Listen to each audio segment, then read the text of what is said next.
It's Tuesday, and that means the Billy Boy stays hot. Adding some more coaches to the staff as if we didn't have enough already.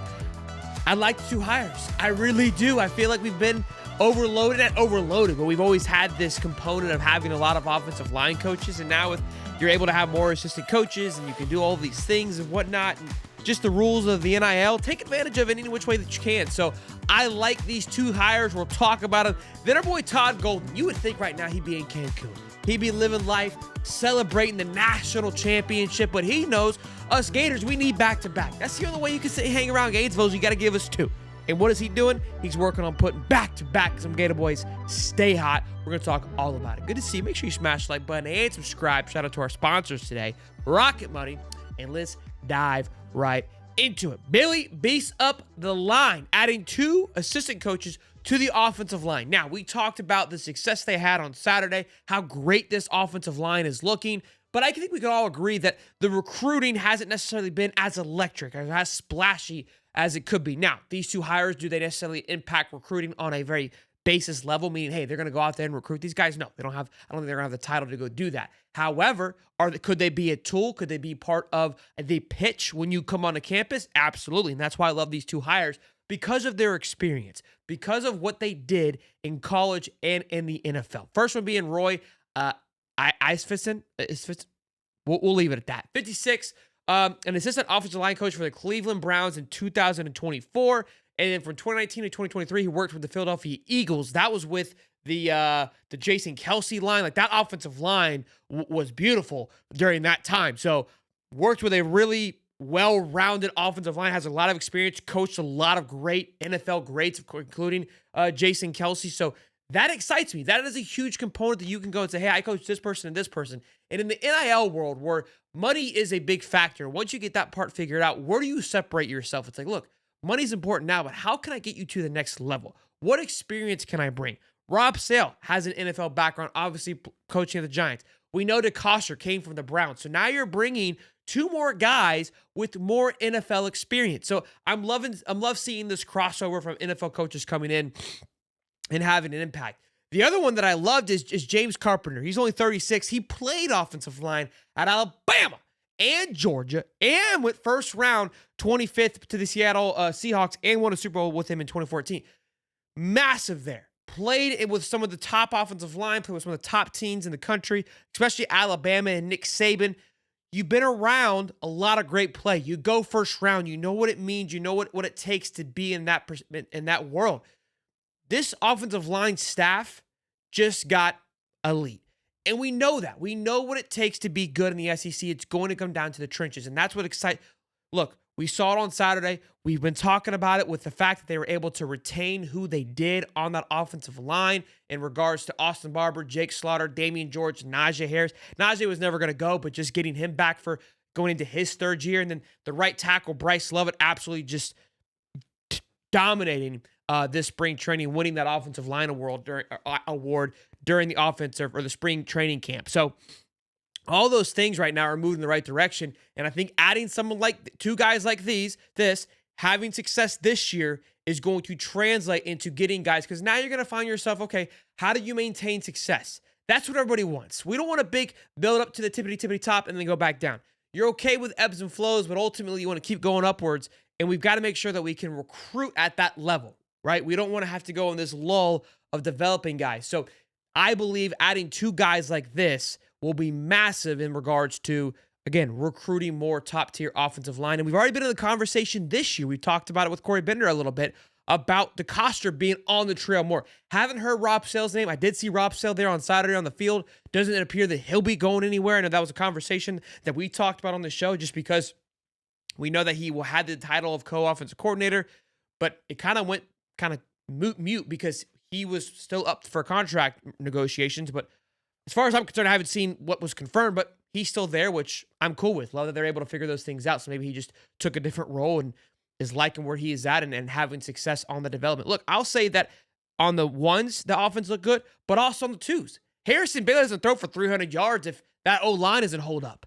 I mean, everybody ate on both sides of the ball because of just the development. And again, Tavarius Dice, he was in a boot. He wasn't playing, but you got Fletcher Westphal, who we've been hearing a lot of great things about from him. Big Rod, I know he was playing on both sides of the ball, I believe. So you've got a lot of guys that are coming up. Devin Manuel, who was a backup to Austin Barber. So there is depth there too, right, on this offensive line that we haven't really had since Billy has gotten there. So this seems to be his bread and butter of making sure that his quarterback and his running backs are protected. When those things are protected, everything else flourishes. And we haven't had an issue in recruiting wide receivers, obviously, with Renell Brown, Eugene Wilson, Aiden Mizell, and of course, Dolly Wally, Dallas Wilson. So that's already rolling. You're protecting your quarterback. Harrison Bailey threw for almost 400 yards, or over 400 yards, mostly to Dallas Wilson. You give anybody time, they'll get it to a 5-star wide receiver. So I love the hire. Some may think it's overkill, but look, I think we can all agree that the trenches is probably the most important work that you need in college football, especially in the SEC. Georgia, look, I've been talking to some Georgia people, and I think they think I love the troll. Georgia has taken a step back in their development, and it's simply because they've been plucked. This is what Florida's going to come struggling with too. They're dealing with it in basketball. Your assistant coaches will start to get plucked when your team has success. That's just the name of the game. Georgia has had that over the last 3 years, and they're starting to see it come through on the development, especially in the offensive line side of things. A lot of their O-line coaches have gone elsewhere. Sam Pittman was one of those. Obviously, he's a head coach now, so that's a factor that you always have to play. They recruit still, decently on that offensive line. They never have issues recruiting there, but development has been a question mark. I'm not saying that's going to fall off this year, but it's something to keep an eye on and to watch out. So, look, they struggled last year. I think it's what allowed, kept them from going further in the tournament or playoffs than they would have liked. But we'll see how that plays out. Next up, we'll talk a little basketball. We haven't talked much, but because we're coming off a national championship, the next big thing is you just want to keep winning now. Like, how can we stay in this? We know if we're able to retain most of these big guys, we know all the guards are gone, but if you can retain the big guys, what you've got to fill is very limited. Now, we've recruited well, but you've got a few spots that you've got to go and plug and chug.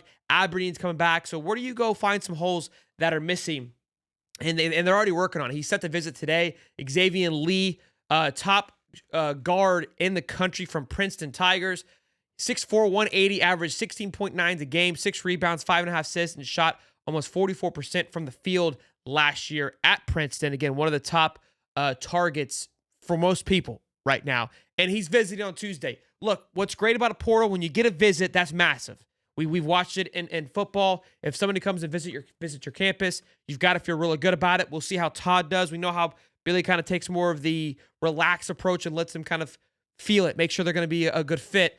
Todd seems more of hey, if we're going to have this kid on, let's go ahead and close it down and lock it in. Again, he's got some big time offers. I think UConn's offering him as well. So this should be, St. John is another one. Obviously, we know with Rick Pitino. It should be interesting to see how this plays out. But again, this to me is a big piece to being able to get back to where you were from last year. Now, something also too, chemistry is a huge one.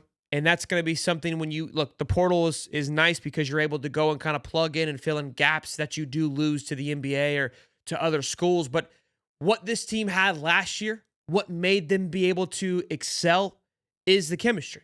It's the unselfish play. It's the fact that they wanted to bleed for one another. You heard it in Elijah Martin's press conference or his speech at the halftime celebration of look, I know what it means to win here in Gainesville. I was a Florida boy myself. I know how important this is. And there's something to that.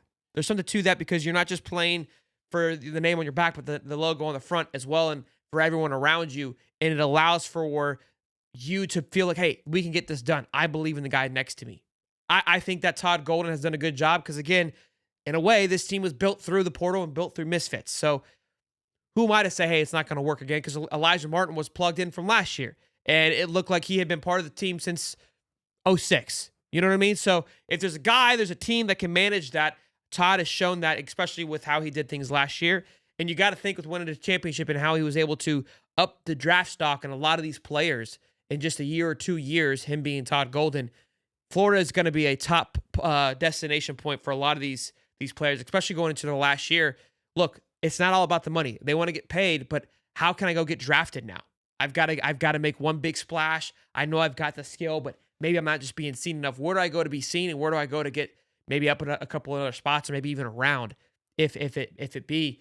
And Florida seems to kind of hold the key to that right now with how Todd's been managing things. So I'm loving it, man. Good. The buzz in Gainesville right now is through the roof. It is at an all-time high, and we are spoiled with it. I've been telling you, appreciate it, soak it in.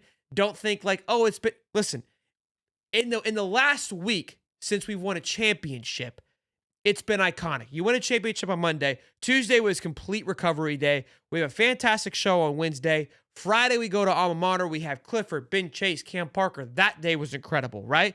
Then we go into Saturday. We run into Billy Napier, Kurt Napier. We meet all these Gator greats, Stephen Harris, right? That was Saturday. Sunday, we're kind of reminiscing. We're just excited, all into that yesterday. Then Monday, a week from winning the championship, we have Kimo Ratcliffe. The last week has been a dream.